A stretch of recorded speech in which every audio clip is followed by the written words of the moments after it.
Okay, very good Sonali जी। ठीक है, चलिए तो फिर हम अब आगे बढ़ते हैं, है ना, अपने नेक्स्ट आसन की ओर। क्या पढ़ना है आज हमें? ओके, वक्रासन के लाभ क्या है, पलक जी बताइए।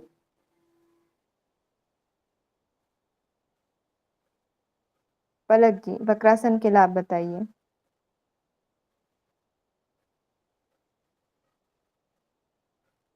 मेरी वॉइस आ रही है अब तक, पलक जी?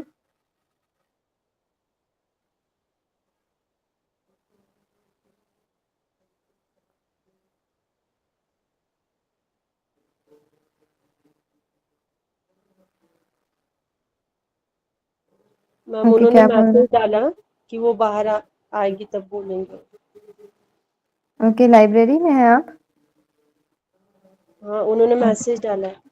ओके ओके, देखती हूँ। ठीक है, कोई नहीं, आप टाइप करिएगा, ठीक है, आप टाइप करेंगे, मैं देखूंगी।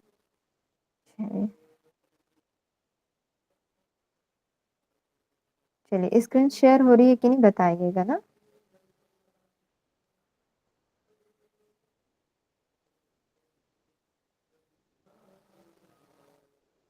ओके, विजिबल है स्क्रीन? नहीं मैम। No ma'am. ओके, एक सेकंड। चलिए, और आप लोग कोशिश किया कीजिए कि क्लास जब स्टार्ट हो उससे 5 मिनट पहले जुड़ें, ठीक है? वैसे में फिर क्या होता है, इधर लेट हो जाता है।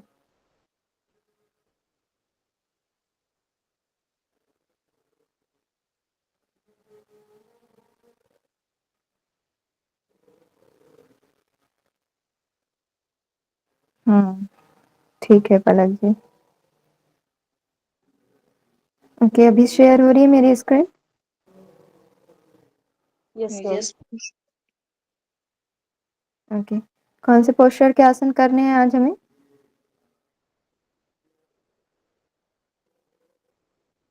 पेट के बल लेट कर किए जाने वाले आसन। हाँ जी, ठीक है। तो हमने पिछली कक्षाओं में स्टैंडिंग पोस्चर के आसन, सिटिंग पोस्चर के आसन कर लिए हैं। आज हम करेंगे प्रोन पोस्चर के आसन। ओके, पेट के बल किए जाने वाले आसन, ठीक है। सबसे पहले हमारा आता है पेट के बल किए जाने वाले आसनों में भुजंगासन। भुजंगासन कैसे करते हैं ये आप सभी को तो पता ही है ना? क्या करना है हमको, सबसे पहले हम पेट के बल लेट जाएंगे और अपने दोनों पैरों को आपस में सटा कर रखेंगे, पंजों को, है ना? और फिर धीरे से उनके बीच थोड़ा सा गैप करेंगे। गैप करते हुए अपने दोनों हाथों को क्या करेंगे, चेस्ट के पास लेकर आएंगे और हथेलियों को भूमि पर टिका देंगे, समतल। और फिर धीरे धीरे इनहेल करते हुए अपने अपर बॉडी को ऊपर उठाना है, ठीक है, इस तरीके से जैसे आप डायग्राम में देख रहे हैं।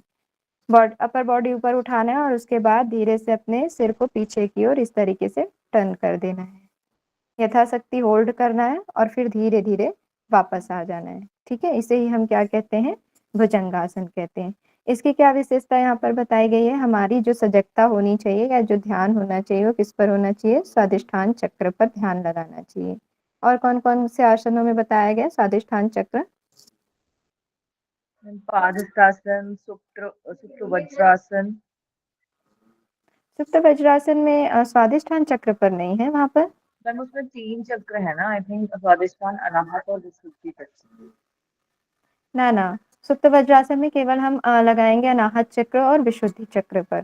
स्वादिष्ठान चक्र हमारा हो जाएगा, एक तो हो जाएगा हमारा जो है पाद हस्तासन हो गया। मैम एक बार आप चेक हाँ, करिएगा क्योंकि मैंने लिखा है कि मैम सुप्त कल आपने वज्रासन में सुप्त तीनों वज्रासन में पे बताया था स्वादिष्ठान भी आपने। बताया था। ओके, अभी चेक करते हैं, देखते हैं आप।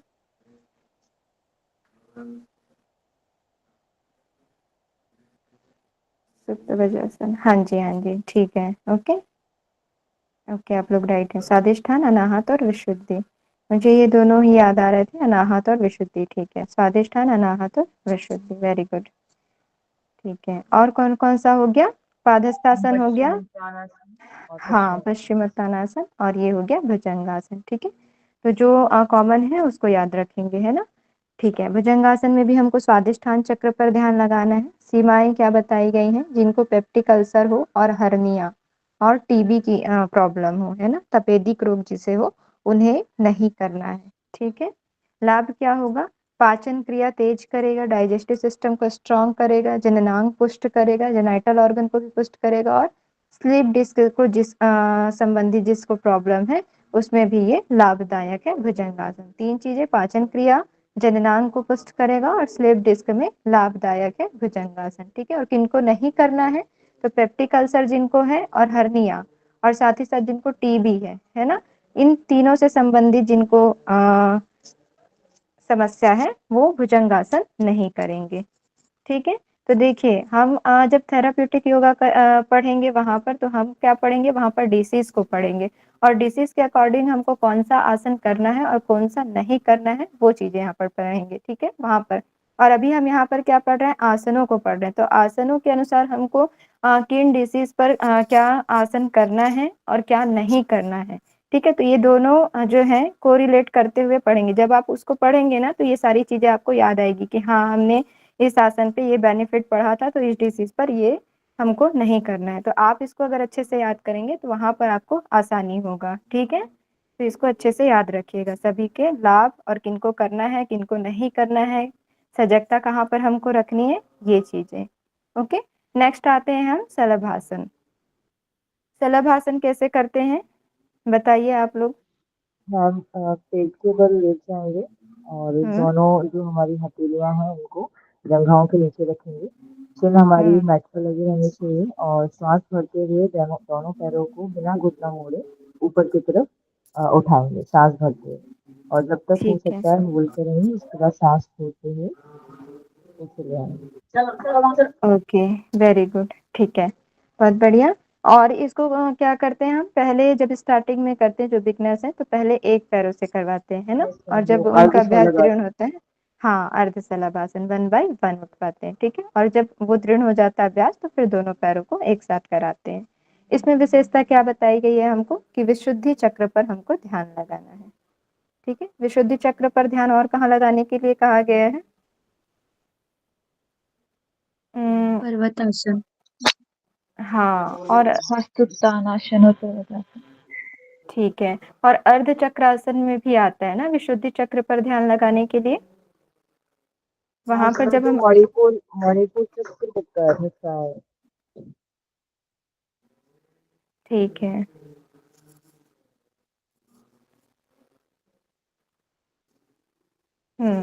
ठीक है, चलिए फिर नेक्स्ट इसकी किसको नहीं करना है? कमजोर हृदय वालों को नहीं करना है, जिनको हर्निया है। आप लोग देख रहे होंगे कि हर्निया जो है हर जगह पे, यानी कि हर्निया जिसको प्रॉब्लम है उसको आसनों का अभ्यास बहुत कम ही करना होता है। ठीक है, जिस जो सुटेबल हो उसको वो कर सकते हैं, नहीं तो जो है आसन उनको वर्जित ही कहा जाता है। ठीक है, और जिनको अल्सर से संबंधित समस्या है उनको नहीं करना है। कमजोर हृदय वालों को, हर्निया जिनको है और अल्सर जिनको है उनको जो है शलभासन नहीं करना है। लाभ क्या बोला गया है? भूख को बढ़ाता है। ठीक है, और साथ ही साथ उदर रोग, साइटिका और स्लीप डिस्क वाली समस्याओं के लिए ये जो है शलभासन लाभदायक है। तो जिनको स्लीप डिस्क की प्रॉब्लम है, साइटिका है, या फिर उदर से संबंधित कोई प्रॉब्लम है तो उनको शलभासन कराना चाहिए, यानी उनके लिए शलभासन जो है बेनिफिट होगा। ठीक है, तो क्या किनको नहीं करना है? तो जो कमजोर हृदय है ना, और जिनका हृदय कमजोर है, हर्निया है और अल्सर है, उनको नहीं करना है। ठीक है, लाभ क्या होगा? भूख बढ़ाता है, उदर रोग, साइटिका, स्लीप डिस्क में लाभदायक है। ठीक है, तो ये हो गया दो हमारा आसन, पेट के बल किए जाने वाले, भुजंगासन और शलभासन। नेक्स्ट आता है हमारा धनुरासन। धनुरासन कैसे करते हैं बताइए। धनुरासन में भी वही है हमारा, क्या करना है? अपने पेट के बल लेट जाना है ना, फिर अपने दोनों पैरों को फोल्ड करते हुए अपने दोनों हाथों से एंकल को पकड़ने का प्रयास करना है। ठीक है, इसे ही क्या कहा जाता है? धनुरासन कहा जाता है। और इसकी विधि जो है हठ प्रदीपिका में क्या बताई गई है बताइए, कोई हाँ, भी जिनको पैर याद हो। पैर के दोनों दोनों अंगूठे को दोनों हाथों से पकड़कर कानों तक खींच कर लाना है और हाँ धनुष जी, जैसे आकृति बनाना है। Very good. ठीक है, वहां पर धनुरासन उसे कहा गया है। ठीक है, यहाँ पर एंकल भी पकड़ सकते हैं या फिर आप पैर के अंगूठों को भी पकड़कर खींचकर जब कान की ओर लेकर आएंगे तब वो क्या कहलाएगा? पूर्ण धनुरासन पूर्ण कहलाएगा, धनुरासन। है ना? ठीक है, विशेषता क्या बताई गई है इसकी कि हमको विशुद्धि, अनाहत चक्र और मणिपुर चक्र पर ध्यान लगाना है, 3 जगह पर। विशुद्धि चक्र हो गया, अनाहत हो गया और मणिपुर चक्र पर हमको ध्यान लगाना है। किनको नहीं करना है? तो जिनका कमजोर हृदय है, हर्निया, अल्सर। वैसे आप देखेंगे भुजंगासन, शलभासन और धनुरासन, ये तीनों में जो है सीमाएं एक ही है ना? जिनका हृदय कमजोर है, हर्निया से संबंधित प्रॉब्लम है, अल्सर है, उनको नहीं करना है। लाभ क्या है? अजीर्ण, अपच जो है वो दूर होता है, कॉन्स्टिपेशन की समस्या दूर होती है ना? मधुमेह, जो डायबिटिक पेशेंट है उनके लिए धनुरासन लाभदायक है। अगर मेंस्ट्रुएशन साइकिल सही ढंग से नहीं हो रहा है, सही टाइम पर नहीं हो रहा है, तो धनुरासन करने से वो भी जो है ठीक हो जाता है। सर्वाइकल स्पॉन्डिलाइटिस, इसमें भी ये जो है लाभदायक है धनुरासन। ठीक है, तो अजीर्ण, कब्ज, मधुमेह, मासिक धर्म और सर्वाइकल स्पॉन्डिलाइटिस में धनुरासन जो है लाभदायक है। हट प्रदीपिका के अनुसार धनुरासन का क्या बेनिफिट है? बेनिफिट बता नहीं दिया रही। मैम उसमें। हाँ जी, ठीक है, ध्यान रखिएगा 1 से 7 आसनों तक कोई भी बेनिफिट नहीं बताया गया है ना? स्वस्तिक आसन से धनुरासन तक केवल मेथड बताए गए हैं। ठीक है, मैम, ये जो आप पूछे विधि से रिगार्डिंग ही क्वेश्चन आते हैं एग्जाम में। क्या बोल रहे हैं? आपकी आवाज क्लियर मैम, नहीं है। विधि विधि से जो है क्या कैसे करना है, जिसमें कैसे बताया इसमें भी क्वेश्चन आते हैं क्या पेपर में? मेथड बहुत कम पूछे जाते हैं, फिर भी पता होना चाहिए कि कैसे करना है। ठीक है, क्योंकि कभी कभी मेथड दे दिया जाता है और पूछा जाता है कि ये कौन सा आसन है, बीच के 2 पॉइंट उठाकर दे दिए जाएंगे और फिर बोलेंगे कि आप बताइए कौन सा आसन है, या फिर मेथड के जो संस्कृत वर्ड दिए जाते हैं ना, वो दे दिए जाते हैं और बताइए फिर कौन सा आसन है। ठीक है, इसलिए मेथड याद होना चाहिए। मेन इंपॉर्टेंट आपका जैसे कि प्रैक्टिकल योगा है, तो इसमें ये पूछा जाएगा कि ध्यान हमारा कहाँ होना चाहिए, किनको करना है, किनको नहीं करना है और लाभ क्या है। और ठीक है, एक कुछ भी मतलब एक्स्ट्रा या अपवाद बोला जाता है ना, तो वो जो है उसमें पूछा जाता है। ठीक है, या जो चीजें जो बेनिफिट इसमें बताया गया, जैसे धनुरासन के यहाँ बेनिफिट बताया गया, तो पूछा जा सकता है कि क्या बोलते हैं, हर प्रदीपिका के अनुसार धनुरासन के क्या क्या लाभ हैं, तो कुछ कुछ पॉइंट्स दे देंगे या फिर इनमें से कोई नहीं, तो हमको क्या आंसर लगाना होगा वहां पर, अगर हट प्रदीपिका के अनुसार धनुरासन के लाभ पूछा जाए तो? कोई कोई नहीं। इनमें से कोई नहीं। ठीक है, तो इस तरीके से आप जो भी हम यहाँ पर पढ़ रहे हैं उसको को रिलेट करते हुए जो हमारे ग्रंथ में दिया गया है उसको ध्यान में रखते हुए आप पढ़िए कि क्या चीजें यहाँ बताई जा रही है, क्या चीजें वहां बताई गई, दोनों में कॉमन क्या है और दोनों में कॉमन क्या नहीं है। ठीक है, चलिए, तो इस तरीके से कंपैरिजन करते हुए हमको पढ़ना है। नेक्स्ट आते हैं हम ऊर्ध्वमुख Shvanasana. ऊर्ध्वमुख Shvanasana as it is भुजंगासन। ठीक है, थोड़ा सा बस डिफरेंट है। क्या डिफरेंट है बताइए आप लोग? हम एल्बो स्ट्रेट है। हाँ जी, थोड़ा सा हम क्या करते हैं, भुजंगासन में हमारा एल्बो थोड़ा सा क्या होता है, बेंड होता है ना, और इसमें क्या है, पूरा स्ट्रेट है इस तरीके से, या फिर आप इस तरीके से भी कर सकते हैं। ठीक है, भुजंगासन में क्या होता है, हमारा थोड़ा सा चेस्ट ऊपर की ओर उठा हुआ होता है। ठीक है, तो ये हो गई हमारी ऊर्ध्वमुख श्वानासन। इसमें भी वही बताया गया है कि जिनको हर्निया है, टीबी होने पर जो है इसको नहीं करना है, या फिर आप किसी कुशल विशेष जो सलाहकार है ना, या योग्य गुरु के निर्देश में ही आप इन आसनों का अभ्यास करें। इसके लाभ क्या बताए गए हैं, इसको करने से फेफड़े में खिंचाव होता है, जो हमारे लंग्स हैं है ना, उसमें खिंचाव होता है ना, फैलता है वो, और रीढ़ की हड्डी मजबूत होती है। ठीक है, वैसे भुजंगासन हो गया, शलभासन हो गया, धनुरासन, ये सब में हमारी जो रीढ़ की हड्डी है ना, वो मजबूत होती है, स्ट्रांग बनती है। ठीक है, तो ये 2 लाभ यहाँ पर बताए गए हैं ऊर्ध्वमुख श्वानासन के, फेफड़े में खिंचाव होता है और दूसरा रीढ़ की हड्डी मजबूत होती है। ओके, नेक्स्ट आगे बढ़ते हैं, फिर हमारा आता है मकरासन। ये मेरा फेवरेट आसन है मकरासन। सबको हंसते हुए देखते रहो। ठीक है, करना कैसे है इसमें, पेट के बल लेट जाना है, अपने दोनों पैरों को सटा कर रखना है ना, और फिर धीरे से अपने क्या करना है, हाथ की हथेलियों को ऊपर उठाते हुए उन हथेलियों में अपने चिन्ह को टिका देना है। ठीक है, इस तरीके से जो आप डायग्राम में देख रहे हैं।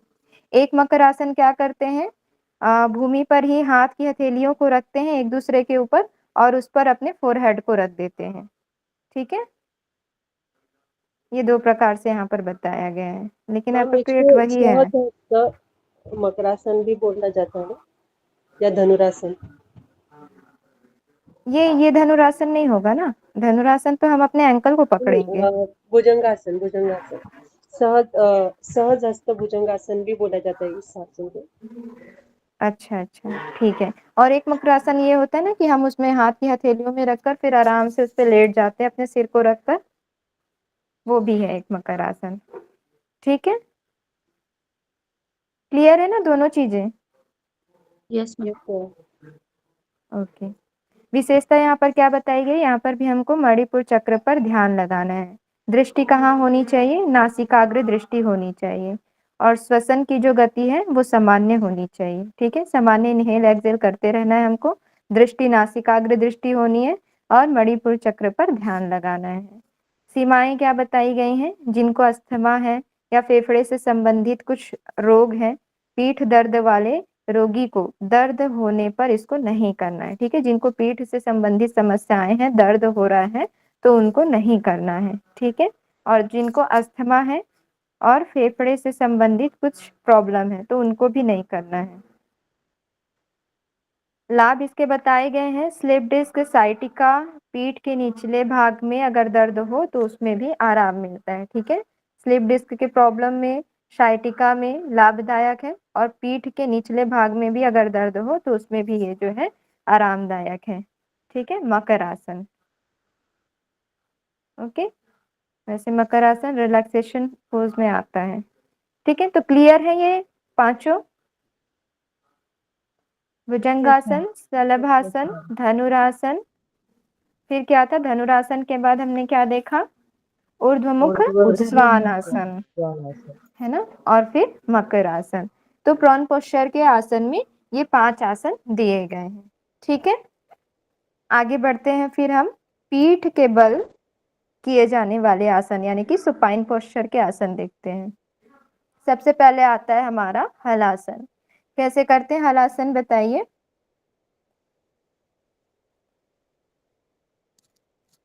मैम पेट के बल में एक और दे रखा है वानासन। कौन सा? वानासन वानासन? सिलेबस में दे रखा है, हाँ जी। नहीं तो किस में देख रहे हैं आप? प्रोन पोस्चर में तो भुजंगासन है, शलभासन, धनुरासन और ऊर्ध्वमुख श्वानासन। एक और है वानासन भी है मैम। चलिए चेक करते हैं।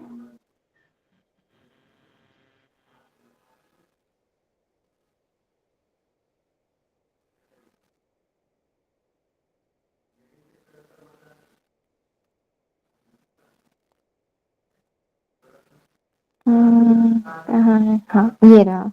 देखिए, प्रोन पोस्चर वाले आसन भुजंगासन हो गए, शलभासन, धनुरासन, ऊर्ध्व मुख श्वानासन और मकर आसन। ठीक है, वानासन आपने कहाँ से देख लिया?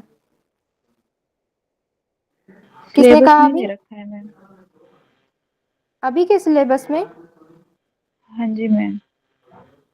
ठीक है, आप लोगों ने मैम और वो प्रिंटिंग के कारण होगा, ऊर्ध्वमुख अलग है और श नहीं लिखा है, वान आसन करके मेरे में भी है, तो आधा शाह से डाली हूँ, ऊर्ध्वमुख शान आसन है वो। ओके ओके ओके, ठीक है, प्रिंटिंग मिस्टेक है। हाँ ठीक है, ओके, प्रिंटिंग मिस्टेक है। मंजू जी आप बोले क्या वानासन? किसने कहा? प्लीज नाम बता दीजिए, थोड़ा सा आवाज अभी मुझे पूरा नहीं मैंने पहचान बोला पाई हूँ सभी की। है राशि। राशि जी, ठीक है ठीक है। ओके, हिंदी सिलेबस देखिएगा, ठीक है। अच्छा, हिंदी सिलेबस में ही प्रिंटिंग मिस्टेक होगा, आप यस हाँ मैम। जी इंग्लिश मैम। वाला देखिए। हाँ जी, इंग्लिश में जो है पूरा उसमें स्पेलिंग दिया है। ठीक है, ठीक ठीक है। है। मैं भी सोच में पड़ गई थी वानासन कहाँ से आ गया, मेरा दिमाग वानप्रस्थ की ओर चला गया था। चलिए ठीक है, कोई नहीं। ठीक है, तो हम कौन सा आसन देख रहे थे? हलासन देख रहे थे ना? Yes ma'am. हाँ जी, हलासन कैसे करते हैं बताइए, बता दिया शायद।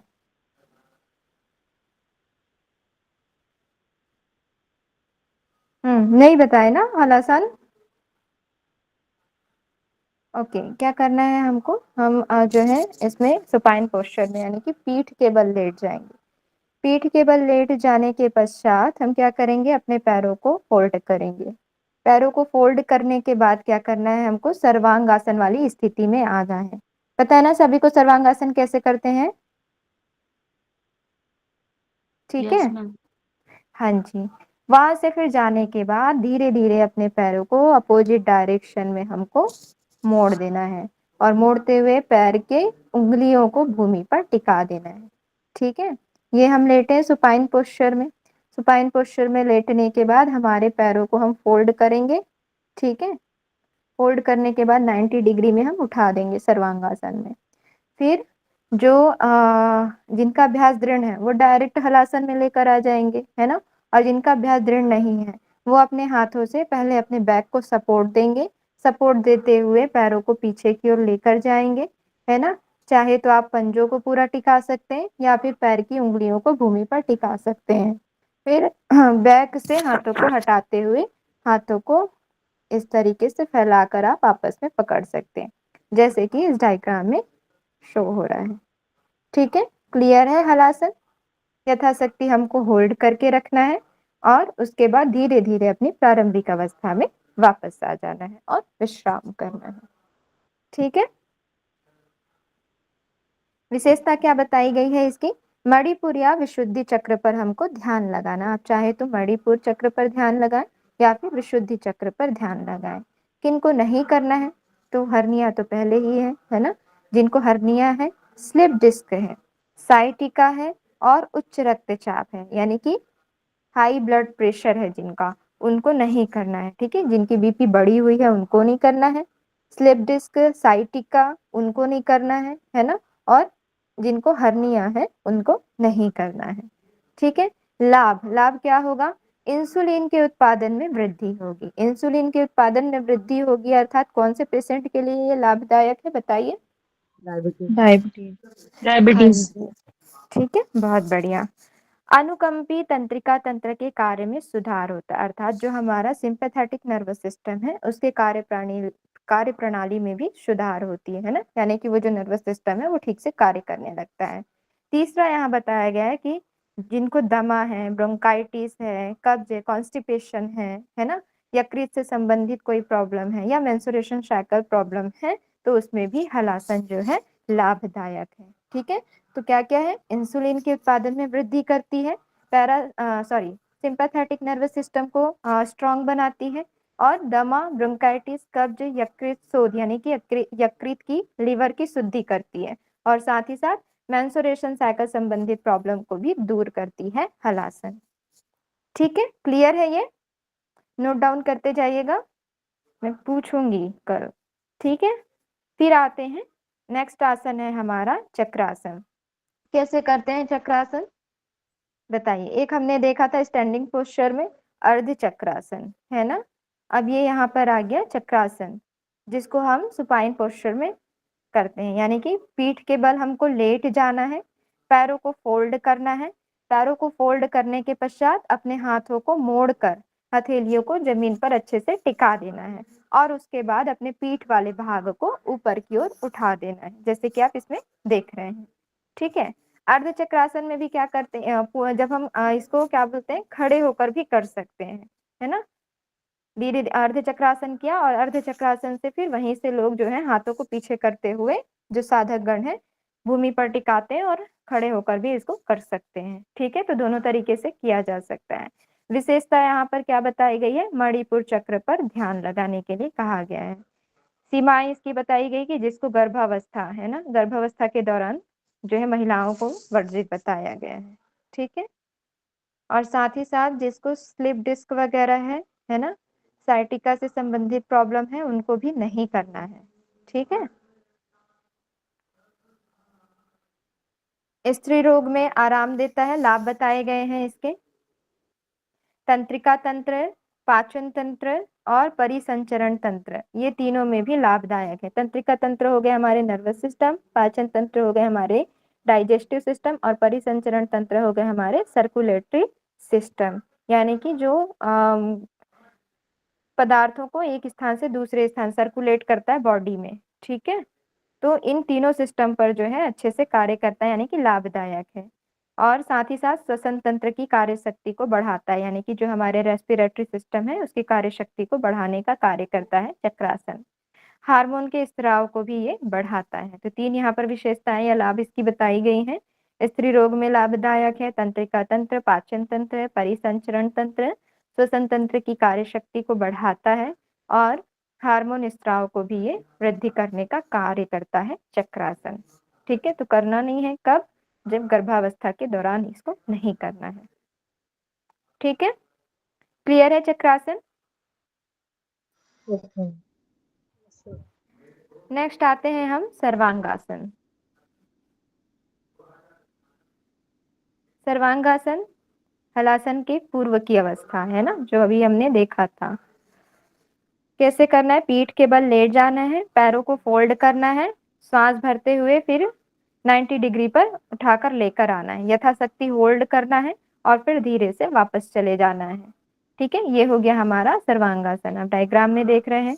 विशेषता क्या बताई गई है इसकी, विशुद्धि चक्र पर ध्यान लगाना है। ठीक है, सीमा यानी कि किनको नहीं करना है, तो हृदय रोग जिनको है, प्लीहा, बढ़ी हुई थायराइड ग्रंथि। ठीक है, अगर थायराइड किसी की बहुत ज्यादा बढ़ गई है तो उसको भी सर्वांगासन नहीं करना है।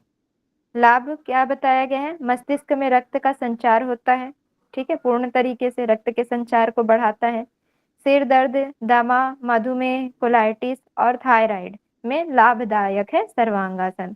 अगर थायराइड बहुत ज्यादा बढ़ गई है तब सर्वांगासन को वर्जित बताया गया है, नहीं करना है। ठीक है, नॉर्मल कंडीशन में है ना, प्रारंभिक स्टेज है, तो आप थायराइड की समस्या को दूर कर सकते हैं सर्वांगासन से। ईएनटी रोगों को समाप्त करता है। क्या है ये ईएनटी, बताइए। ऊपर nose and throat eyes nose ये, हाँ आइज भी आता है। ईयर, आईज नहीं। ठीक है, कान, नाक और गले से संबंधित दोषों को दूर करता है। ठीक है, सर्वांगासन। तो ये हो गया हमारा सर्वांगासन। करना कैसे है, पीठ के बल लेटकर पैरों को फोल्ड करना है ना, और बैक को सपोर्ट देते हुए धीरे धीरे पैरों को 90 डिग्री पर उठाकर लेकर आना है, यथाशक्ति होल्ड करना है, और वापस फिर से अपनी प्रारंभिक अवस्था में चले जाना है। विशुद्धि चक्र पर ध्यान लगाना है। जिनको हृदय से संबंधित रोग है, प्लीहा जिनकी बढ़ी हुई हो, स्प्लीन है ना, और थायराइड जिनकी बढ़ी हुई हो, उनको नहीं करना है। लाभ क्या बताए गए हैं, मस्तिष्क में रक्त का संचार होता है, ब्लड के फ्लो को बढ़ाता है ना, सिर दर्द, दमा, मधुमेह, कोलाइटिस और थायराइड में लाभदायक है। साथ ही साथ ईएनटी से संबंधित दोषों को भी दूर करता है। ठीक है, नेक्स्ट हम देखते हैं मत्स्यासन। कैसे करते हैं मत्स्यासन, मेरे पीछे से ज्यादा आवाज तो नहीं आ रही ना, क्लियर है वॉइस? यस मैम, क्लियर है। ओके, मत्स्यासन कैसे करते हैं, देखिए ऐसे ही हमने कहा देखा था, पीठ के बल, सुप्त वज्रासन। हाँ जी, बताइए। पीठ के बल लेटकर फिर हम पहले हाँ, पद्मासन में आ जाएंगे। पद्मासन में आने के बाद हाथों को बैक साइड कंधे के पास रखेंगे, एल्बो पर, नेक को ड्रॉप करके लगाना है जमीन पे। फिर धीरे से आराम से पैर के अंगूठों को पकड़ेंगे और इस स्थिति में बने रहेंगे। ये मत्स्यासन। ओके, ठीक है। धर्मेंद्र जी आपने बताया ना अभी? Yes ma'am. Okay, very good, ठीक है। ठीक है, ऐसे ही हमने कहा देखा था, और कौन सा आसन ऐसे ही करते हैं? सुप्त वज्र। सुप्त वज्रासन। हाँ जी, सुप्त वज्रासन को हम वज्रासन में कर रहे थे और मत्स्य आसन को कौन से आसन में किया है? पद्मासन। पद्मासन। हाँ जी, ठीक है। विशेषता क्या है इसकी? मणिपुर या अनाहत चक्र पर हमको ध्यान लगाना है ना? किनको नहीं करना है? तो जिनको हाई ब्लड प्रेशर है और हर्निया है उनको मत्स्यासन नहीं करना है। लाभ क्या बताए गए हैं? कब्ज, थाइमस ग्रंथि, जिनको दीप्त है, थाइमस ग्रंथि को जो है ये एक्टिव करने का कार्य करता है मत्स्यासन, ठीक है। और साथ ही साथ प्राण शक्ति को भी ये बढ़ाता है, तो कॉन्स्टिपेशन को दूर करता है ना। थाइमस ग्रंथि को जो है थाइमस जो ग्लैंड है उसको एक्टिव करने का काम करता है और साथ ही साथ जो है प्राण शक्ति को भी ये बढ़ाता है, ठीक है। यानी कि जो प्राण वायु है उसका पूरे बॉडी पर ठीक से संचार होता है। तो ये हो गया हमारा मत्स्यासन। मत्स्यासन और सुप्त वज्रासन दोनों में यही बताया गया, मणिपुर और अनाहत चक्र पर आपको ध्यान करना है, या तो आप मणिपुर पर या फिर अनाहत चक्र पर ध्यान लगाइए, ठीक है। दोनों में डिफरेंस याद रखिएगा। सुप्त वज्रासन को हम वज्रासन की स्थिति में करते हैं और यहाँ मत्स्यासन में हम पद्मासन लगाते हैं, ठीक है। क्लियर है? आगे बढ़िए। Yes ma'am. चलिए नेक्स्ट आसन हमारा आता है शवासन। ये तो सभी का मोस्टली जो है फेवरेट आसन होता है ना। या तो हम इसको आसनों के मध्य में करते हैं या एक आसन से दूसरे आसन के बीच जब हमको जाना हो तब किया जाता है, या फिर आसनों के अंत में करते हैं। चलिए देखते हैं क्या बताया गया इसके विषय में। शवासन विशेषता सोने से पूर्व या आसन अभ्यास के मध्य और अंत में इसे किया जाता है, ठीक है। दूसरा इसमें क्या होता है? आज्ञा चक्र पर ध्यान लगाना होता है। यहाँ पर जो है दो इसकी विशेषता बताई गई है। शवासन यानी कि जैसे हम सोते हैं आराम से, चित्त हमको लेट जाना है ना। इसमें जो है अपने शरीर को पूरा क्या करना होता है? बॉडी को ढीला छोड़ देना होता है, कहीं से भी किसी भी प्रकार से अकड़न जकड़न नहीं होना चाहिए, ठीक है। लाभ क्या बताया गया है? मनोकायिक शीतलीकरण, यानी कि ये जो हमको मेंटल रूप से जो है हमें शांत रखता है ना। शारीरिक रूप से तो रखता ही रखता है, मानसिक रूप से भी ये हमें शांति प्रदान करता है। क्या लाभ बताए गए हैं हठ प्रदीपिका में शवासन के? आनंद प्रदान करने वाला तो ये है। चित्त की मानसिक शांति विश्रांति। बताया गया है और थकान को मिटाता है बस। हाँ जी, आनंद देने वाला आसन तो कोई और है, कौन सा है आनंद देने मैम वाला आसन? थकान को मिटाता है और मानसिक शांति प्रदान करता है, ये सर्वदुष्ट हठ है। प्रतिदिका में बताया गया है। हाँ जी। मैच है। हाँ क्या बोल रहे हैं? वो गलत हो गया। हाँ ठीक है, श्रम हरम और बोला गया है चित्त विश्रांति कार्यक्रम, ठीक है। ये दो चीजें बोला गया है, एक तो थकान को दूर करता है और चित्त को शांत करता है, ठीक है। तो ये दो वहां पर बेनिफिट बताए गए हैं। ओके, नेक्स्ट आते हैं हम सेतु बंधासन। कैसे करते हैं सेतु बंधासन? वही है हमारा पीठ के बल लेटना है, पैरों को फोल्ड करना है ना। पैरों को फोल्ड करने के पश्चात अपने बैक को सपोर्ट देते हुए ऊपर की ओर उठाना है। चाहे तो आप हाथों को इस तरीके से रख सकते हैं या फिर हाथों से आप एंकल को भी पकड़ सकते हैं, ठीक है। ब्रिज पोज, सेतु बंधासन। मणिपुर चक्र पर हमको ध्यान लगाना होता है, ठीक है। विशेषता इसकी बताई गई है कि कहाँ पर ध्यान लगाना है हमको सेतु बंधासन में, मणिपुर चक्र पर ध्यान लगाना है। सीमा, जिनको हाई ब्लड प्रेशर है और हृदय से संबंधित कुछ प्रॉब्लम है उनको निषेध कहा गया है, यानी उनके लिए मनाही है सेतु बंधासन, ठीक है। हाई ब्लड प्रेशर वाले रोगियों को नहीं करना है और साथ ही साथ जिनको हृदय से संबंधित रोग है उनको नहीं करना है। लाभ क्या बताया गया है? स्त्री रोग में आराम मिलता है, तंत्रिका तंत्र, पाचन तंत्र, परिसंचरण तंत्र, श्वसन तंत्र की कार्य शक्ति को बढ़ाता है। एज इट इज किसके टाइप है ये लाभ? चक्रासन, है ना। हार्मोन के स्त्राव को भी बढ़ाता है। चक्रासन में भी यही बेनिफिट दिया गया, स्त्री रोग में आराम, तंत्रिका तंत्र, पाचन तंत्र, परिसंचरण तंत्र, श्वसन तंत्र की कार्य शक्ति को बढ़ाता है और हार्मोन के स्त्राव में भी ये वृद्धि करता है। सेतु बंधासन किनको नहीं करना है? तो हाई ब्लड प्रेशर जिनको है और हृदय से संबंधित दोष है उनको नहीं करना है। और ध्यान हमको कहाँ लगाना है? मणिपुर चक्र पर, ठीक है। क्लियर है सेतु बंधासन?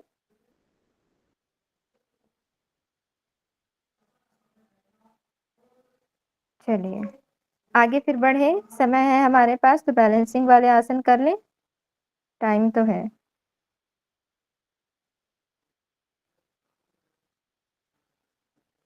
नेक्स्ट आते हैं हम बैलेंसिंग पोज के आसन। तो क्या क्या अभी हमने किया बताइए, कौन कौन से आसन हमने देखे,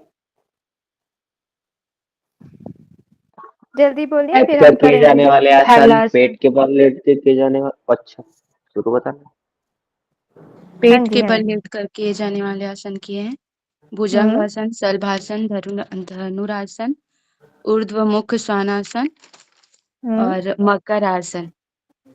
और ठीक है, पीठ के बल लेट कर किए जाने वाले आसन में हलासन, चक्रासन, सर्वांगासन, मत्स्यासन, शवासन, सेतुबंधासन। वेरी गुड, ठीक है। ओके, नेक्स्ट आते हैं हम संतुलन वाले आसन। बैलेंस करने वाले आसन में सबसे पहले हमारा आसन है वृक्षासन। वृक्षासन कैसे करते हैं, ये देखिए स्टैंडिंग पोस्चर में करते हैं, ठीक है। क्या होता है, हम दोनों पैरों को सटा कर रखते हैं, उसके बाद फिर अपने दाएं या बाएं जिधर से भी आपको करना, अगर आप दाएं से कर रहे हैं तो दाएं पंजे को लेफ्ट थाइस के ऊपर रखेंगे और हाथों को जो है क्या करेंगे, नमस्कार की मुद्रा बनाते हुए श्वास भरते हुए ऊपर की ओर लेकर जाएंगे, यथाशक्ति होल्ड करेंगे और फिर धीरे से आप अपनी प्रारंभिक अवस्था में आ जाएंगे। फिर उसे जो है लेफ्ट साइड से रिपीट करेंगे। ये आप डायग्राम में देख रहे हैं वृक्षासन हुआ। इसकी विशेषता क्या बताई गई है, आज्ञा चक्र पर हमको ध्यान लगाना है, ठीक है, या फिर आप सामने किसी बिंदु पर भी ध्यान लगा सकते हैं। लाभ क्या बताया गया है, स्मरण शक्ति को बढ़ाती है ना, हमारी जो मेमोरी पावर होती है उसको बढ़ाने का काम करती है, साथ ही साथ नेत्र ज्योति को बढ़ाती है और हाथ पैर स्थिर होते हैं, यानी कि हाथ पैरों को बैलेंस करने का ये काम करती है, ठीक है। तो ये हो गया वृक्षासन। क्या लाभ है, स्मरण शक्ति, नेत्र ज्योति को बढ़ाती है और हाथ और पैरों को स्थिर रखने का काम करती है, ठीक है। और विशेषता इसकी जो है ध्यान हमको कहाँ लगाना है, आज्ञा चक्र पर ध्यान लगाना है, ठीक। नेक्स्ट आते हैं हम गरुणासन। कैसे करते हैं गरुणासन, इसमें भी क्या करना है, हमको स्टैंडिंग पोस्चर में खड़े होना है और खड़े होने के बाद अपने दाएं पैर को बाएं पैर के ऊपर से फोल्ड करते हुए इस तरीके से लेकर आना है कि आपके जो, अगर दाएं पैर से कर रहे हैं तो दाएं पैर आपके बाएं पैर के ऊपर हो और जो पंजे हो वो किस पर हो, मसल्स यानी जो हमारी पिंडलियां हैं, है ना, ये आप देख रहे हैं डायग्राम में। और थोड़ा सा जूम करूँ क्या, क्लियर है पिक्चर,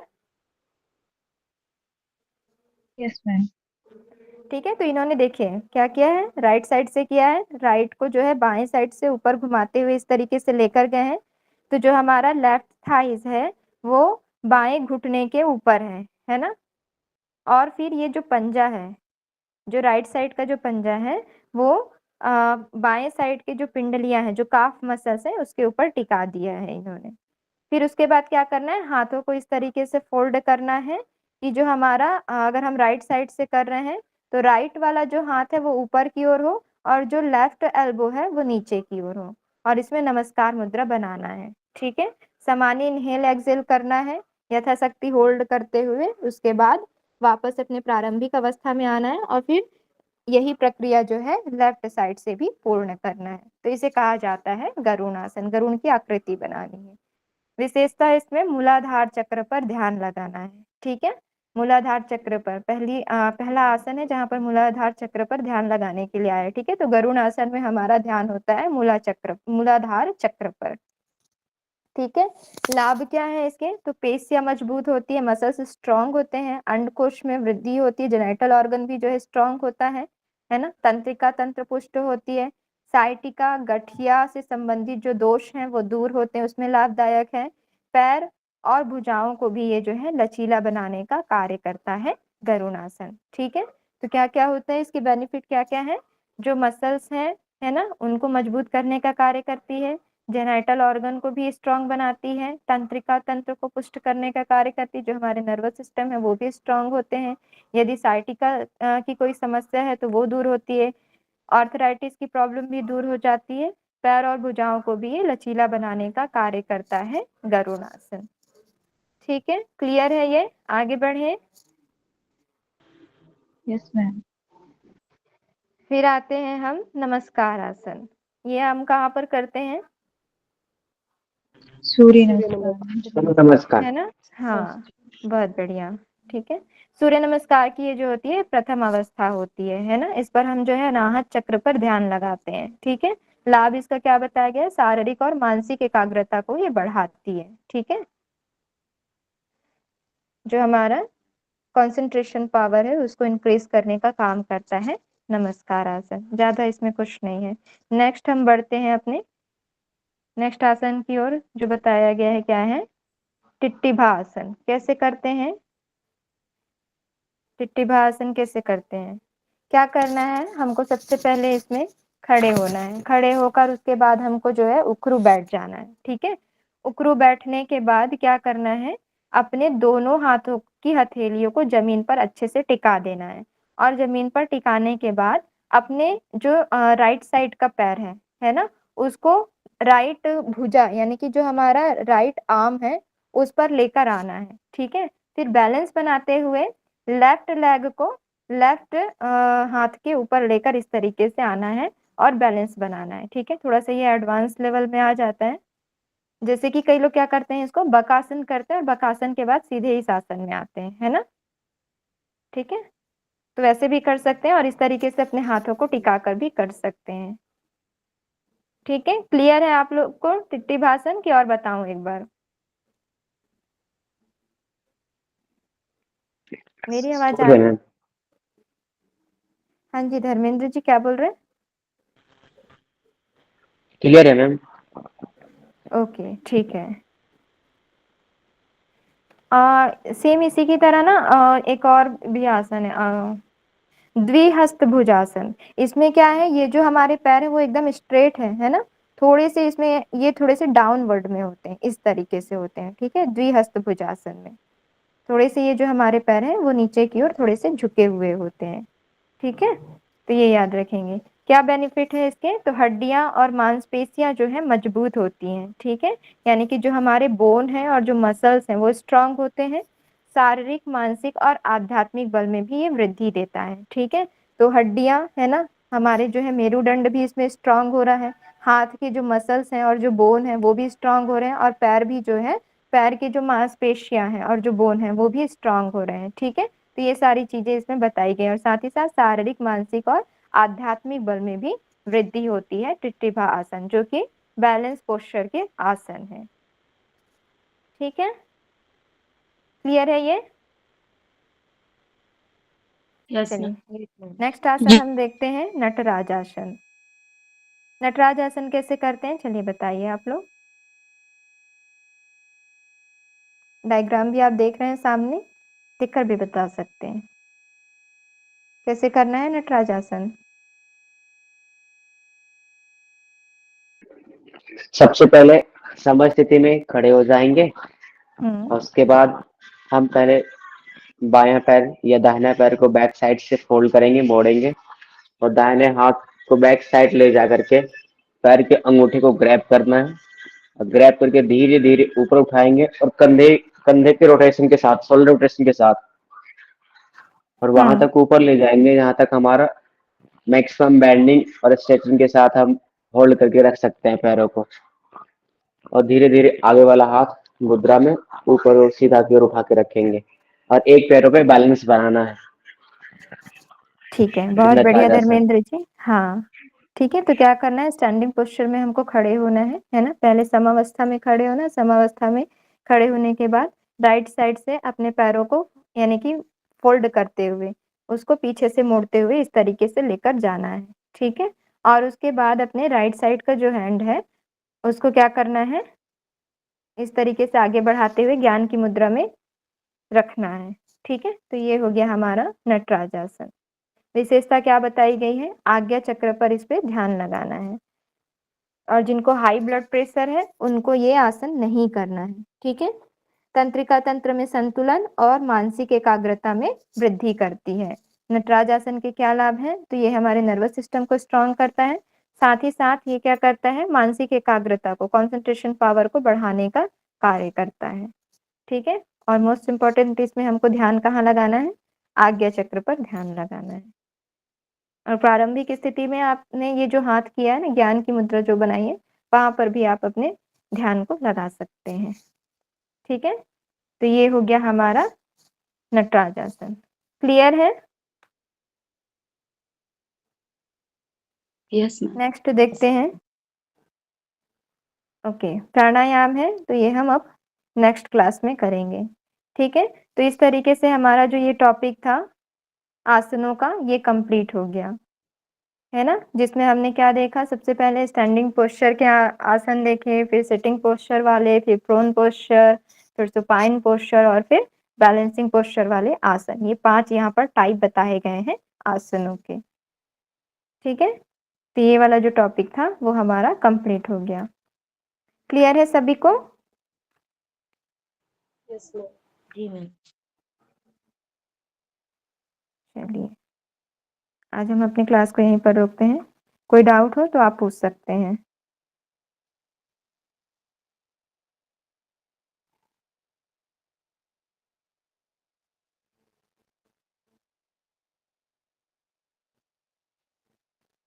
चलिए, किसी के कोई डाउट नहीं?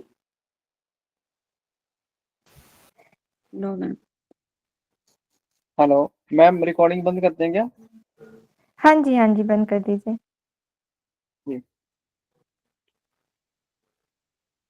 चलिए, शांति पाठ करते हैं। सभी कमर गर्दन सीधी रखें, आंखें सरलता से बंद, मन शांत। गहरी लंबी श्वास लें, छोड़ें। पुनः गहरी लंबी श्वास लेते हुए ओम का उच्चारण, तत्पश्चात शांति पाठ।